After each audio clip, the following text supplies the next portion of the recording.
네, 올해의 마지막 이수연의 애프터 출발합니다. 세 가지 테마 준비했습니다. 2023년 오늘 마지막 거래일이죠. 코스피가 라스트 댄스를 춤추면서 오후장에 조금 더 강한 탄력, 양시장 보여주고 있습니다.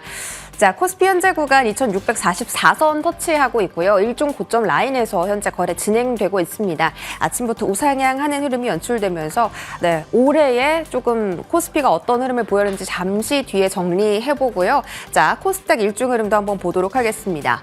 코스닥은 아침에는 조금 하락폭을 키웠다가 금세 플러스권 전환하면서 0.6%의 상승을 보여주고 있습니다. 오늘은 코스피, 코스닥 모두 다 시가총액 상위 안에서는 제약바이오 종목들의 가장 큰 상승률이 좀 집중이 되면서 지수를 이끌어가고 있는 것으로 확인되고 있고요. 신규 상장주인 에코프로 머티와 LS 머트리얼즈도 오늘은 조금 더 주목을 받는 모습 보여주고 있습니다. 코스피 수급 확인하겠습니다. 기관이 상당히 많이 오후장 들어서 매수세를 강하게 확대하고 있습니다. 제가 조금 전에 봤을 때 6천억 원이었는데 지금 또 금세 7천억 원 돌파했고요. 현재 강한 기관의 매수가 오후장에 들어오고 있다. 외국인도 2,400억 원대 투자 동참하고 있는 상황이고 개인들은 8,800억 원대 팔자세를 시연하고 있습니다. 코스닥 수급도 함께 보시죠. 코스닥은 개인들이 조금 매수하고 외국인이 332억 원대 순매수 확인됩니다. 오후 2시 구간부터 외국인이 매도해서 매수로 전환했고요. 오후장 끝까지 조금 외국인 매수가 키워지는지도 확인해 보시면 좋을 것 같습니다. 자, 올해를 정리하고 내년을 바라보면서 굿바이 2023, 굿바이 2024 열어보도록 하겠습니다. 좀 자료를 많이 모아보려고 노력을 했는데 이거를 올해의 모든 일을 다 한 번에 정리할 수는 없었고요. 그래도 조금 주목할 만한 것만 들고 와봤습니다. 자, 코스피가 올해 고점이 2668선이었고요. 저점이 2180포인트였습니다. 앞서서 지수 확인하신 거 보시면 아시겠지만 올해 코스피가 딱 일중 그 연간 고점 부근에서 증시를 마무리할 것으로 보이고요. 코스닥은 올해 고점이 956포인트였습니다만 100포인트 정도 조금 아랫선에서 코스닥은 마감할 것으로 보이네요. 그래도 양 증시가 올해 1월부터 해서는 꾸준하게 우상향했다라는 점, 9월, 10월에 약간 낙폭이 있었지만 그래도 금방 회복을 해서 연간 그래도 좋은 성적을 냈던 한 해였습니다. 이쪽은 순매수, 순매도 순위 1위부터 5위인데 개인 투자자가 올해 가장 많이 순매수한 그리고 가장 많이 순매도한 종목입니다. 아이러니하게도 이 순매도 1위부터 5위가 삼성전자, SK하이닉스, 기아, 현대차인데 최근에 12월 달에 다 신고가를 터치했던 종목들이 많습니다. 이쪽은 오히려 12월 달에 외국인들이 가장 많이 매수를 했죠. 삼성전자 1조 원 넘게 샀죠. 기아 2,600억 원대, SK하이닉스 2,500억 원대 샀습니다. 오늘 기아는 특히 52주 신고가를 경신했는데 개인들은 안타깝게도 올해 가장 많이 매도한 종목이 이쪽에 있습니다. 포스코홀딩스, 에코프로, 에코프로 BM, 포스코 퓨처엠의 공통점은요. 올해 1월부터 7월까지 몇백 %씩 오르다가 7월부터 하반기부터 좀 많이 깎여 내려갔다라는 점. LG화학 같은 경우는 차트를 보시면 2002년, 22년 3월 정도 수준으로 주가가 좀 회귀하는 안타까운 주가의 흐름이 나타났습니다. 업종별 연간 수익률을 체크해 보시면 철강 업종이 가장 수익률이 높았고 그 다음은 반도체, 조선, 자동차, 증권 이 순서로 이번 연도에는 수익률이 가장 높았다. 이렇게 대신증권 리포트를 좀 따와봤습니다. 다음 화면 볼게요. 자, 주요 증권사가 예상한 내년도의 코스피 예상 밴드입니다. 이게 물론 내년 가면 또 바뀌겠지만 보시면 가장 높은 게 이제 하반기에는 3,000선 정도로 전망한다라는 대신증권의 리포트가 있었고 그다음에 한국투자증권과 NH투자증권은 목표 그 지수 밴드를 상향 조정했습니다.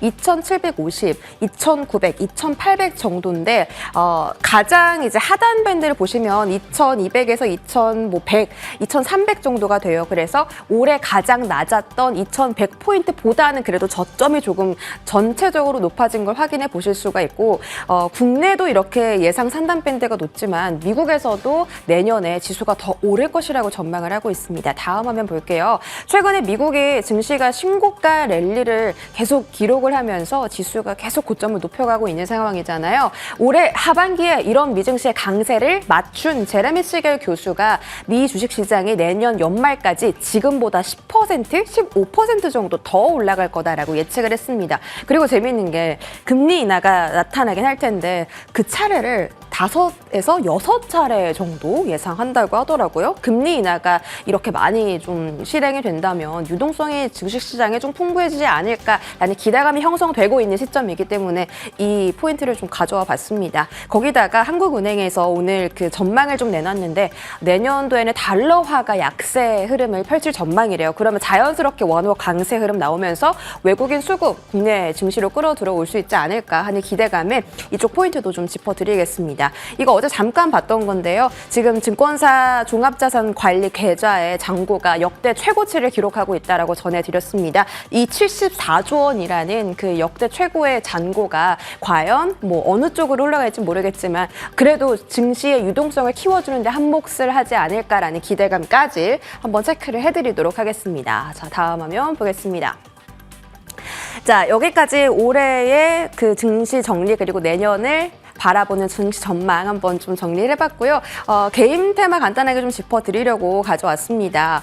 게임 쪽 관련해서 중국에서 자꾸 규제를 풀고 뭐 외자펀어를 주고 들었다 놨다 밀당을 하고 있는 중인데요. 타임라인을 정리해봤습니다. 지난주에 중국에서 온라인 게임 관리 방법을 발표했는데 그 골자는 과금 유도를 금지한다라는 것이 포인트였습니다. 이 소식이 나오자마자 중국의 텐센트, 뭐 다른 게임주들도 주가 급락했고요. 국내 게임주들 그때 막 몰락했던 거 지난주에 기억하시죠? 그리고 같은 날 외자판호 40건을 발급을 했는데 그 안에 위메이드의 미르M이 포함이 됐었습니다. 그래서 미래에셋 증권에서는 이게 과금 많이 안 해도 미르가 워낙에 이제 중국에서 인기가 많기 때문에 문제 없을 것이다 라면서 목표 주가를 상향 조정하기도 했습니다. 그리고 나서 그 다음 주인 오늘이죠. 중국에서 그 게임 규제안의 초안을 발표를 했는데 또 지금 게임 시장에서 난리가 났거든요. 이거는 이렇게 하면 안 된다. 과금 안 하면 국내 게임사들 정말 많이 죽을 것이다. 이런 이야기 나오니까 이제 중국에서 아직까지는 여러 의견을 좀 청취해서 개선하겠다. 아직 초안이다. 진정해라. 이런 분위기에 언급을 좀 하기도 했습니다. 중국 게임 시장 무시할 수가 없는 게 진짜 올해 역대 사상 최대의 매출액과 이용자 수를 기록했기 때문에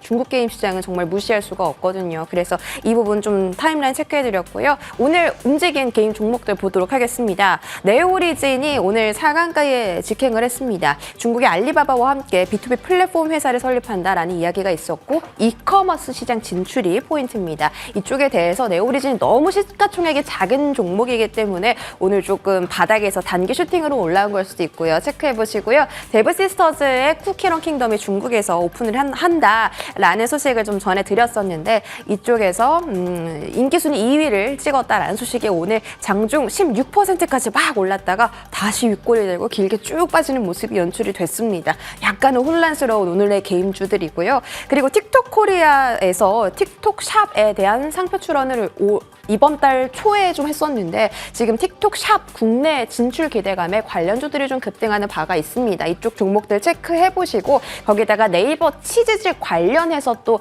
모멘텀 안는 종목들이 플레이디랑 EM넷 있으니까요. 함께 체크해보시기 바라겠습니다. 올해 마지막 애프터 여기까지 전해드렸고요. 다음 연도에는 조금 더 풍부한 정보 전해드리도록 노력하겠습니다. 여기까지 하겠습니다.